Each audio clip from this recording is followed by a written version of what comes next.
Preview. Preview. Are you serious? Are you serious? Hang on just 1 second here. I'll make sure that everyone can participate here. Let's turn that chat room on. And it is on. All right. Guys, we're back. Okay, I told you we would be. And tonight I'll be live with you with a full program on Prime Time Live at 10 p.m.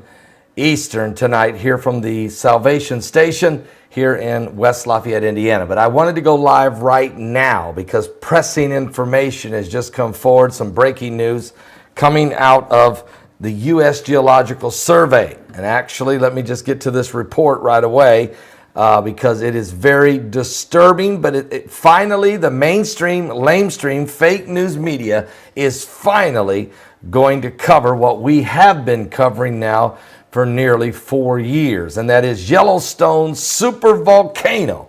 A map has been released by the U.S. Geological Survey that shows that the ground deformation around the caldera over the last 2 years is taking place drastically. It continues to rise and deform the surface around the supervolcano in Yellowstone National Park. Matter of fact, a map shows how the ground, and I put it in my thumbnail, how the ground around Yellowstone supervolcano has deformed over the last 2 years and has been released by the U.S. Geological Survey. The map by USGS geophysicist Chuck Wicks shows movement around the caldera between 2015 and 2017. What?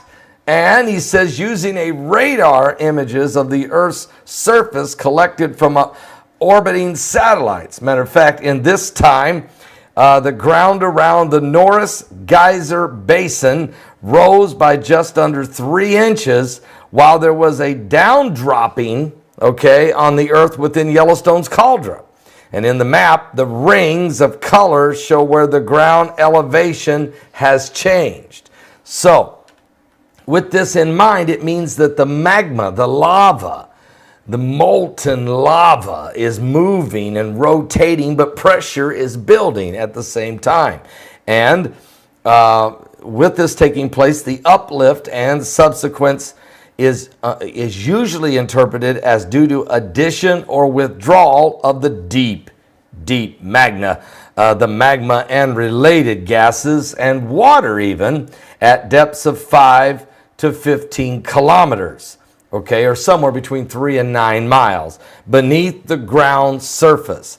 According to the U.S. Geological Survey, this cycle of uplifting and subsequence is common and seems tied to the earthquake swarms.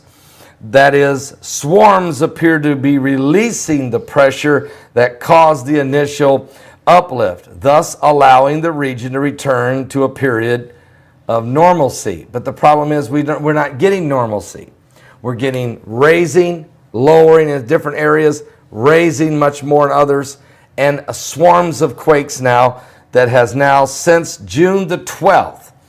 There has been, during a period of time from June the 12th of this year to August the 3rd of this year, there has been 1,562 earthquakes that have taken place right there at the Yellowstone supervolcano. What?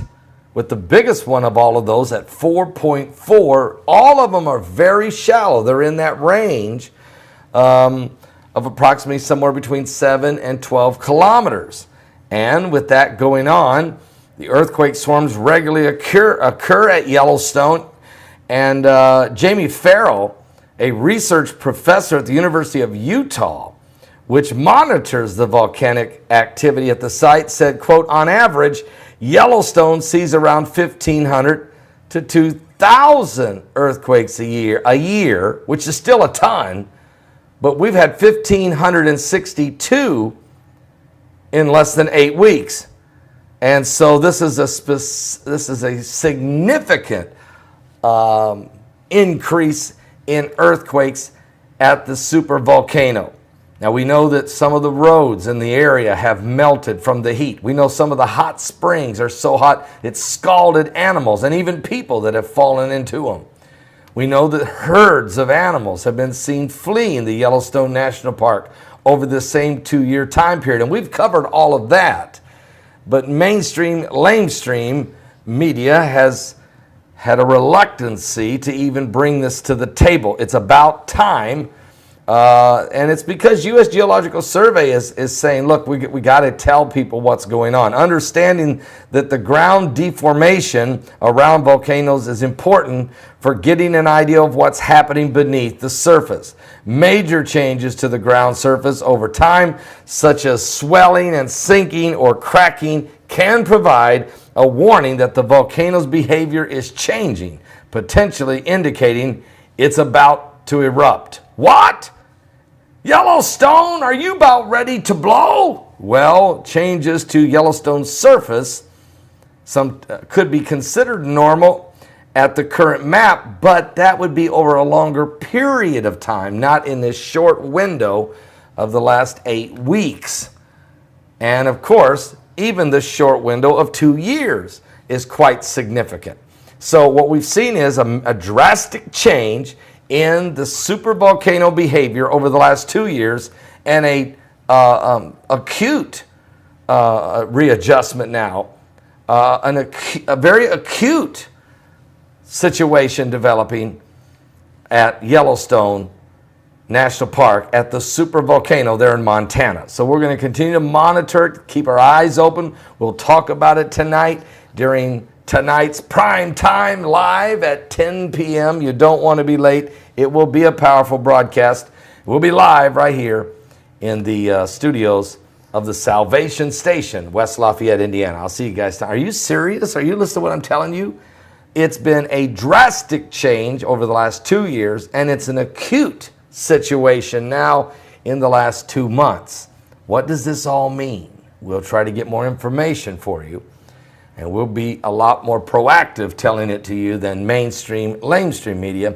We probably won't hear from them again for another 4 years. That's if we have another 4 years. Just like one of the experts gave a speech down in Fort Lauderdale, Florida, a few weeks ago. I was there in attendance listening to his presentation. He had worked for Jacques Cousteau, and he's been involved in sea level rises around the globe, and his words were about supervolcano at Yellowstone. It's not a question of if it's going to blow, it's a question of when. And he said, we don't know if it's in 200 years or 200 days, but it's certainly alive. There is a huge coronal hole at the sun, right on the sun's atmosphere. Huge! Matter of fact, this hole just opened up in the sun's atmosphere, and it is turning toward Earth as we speak. According to NASA, the Solar Dynamic Observatory is monitoring this structure, which straddles the sun's equator just behind sunspot AR2670. This thing is massive. Matter of fact, this is a coronal hole, a region where the sun's magnetic field has peeled back and allowed gases of material to escape like high speeds of solar winds. A stream of solar wind flowing from this hole could reach our planet during the early hours of August 12th as expected, and enhanced magnetic fields at the leading edge of the stream will interact with our planet's magnetosphere, possibly sparking mild geomagnetic storms. Also, folks, if there's a solar flare right now, if there's an eruption, explosion, a kill shot is possible. And that is why we're very, very concerned. Got a lot going on up there in space right now affecting the Earth. Gamma rays, UV rays, cosmic rays of biblical proportion. And then what about Planet X? Are you serious? And this is what's going to blow your mind. This will blow your mind. 139 fireballs breaking through the earth's atmosphere. It's unprecedented. It's insanity. It's insane. But it's happening right now. And so we've got to really, the signs of the end time. Look, the Bible said there shall be signs in the sun and in the moon and in the stars, and distress of nations with perplexity, the sea, the waves roaring, and men's hearts will fail them for fear, for looking after those things coming upon the earth, for the powers of heaven shall be shaken. Then shall they see the Son of Man coming in a cloud with power and great glory. When these things begin to come to pass, he said, look up, lift up your head, your redemption's drawing nigh. Look, the Lord hasn't given you the spirit of fear. This is a warning to the world that Jesus is coming. The bride is ready. Are you? Yeah.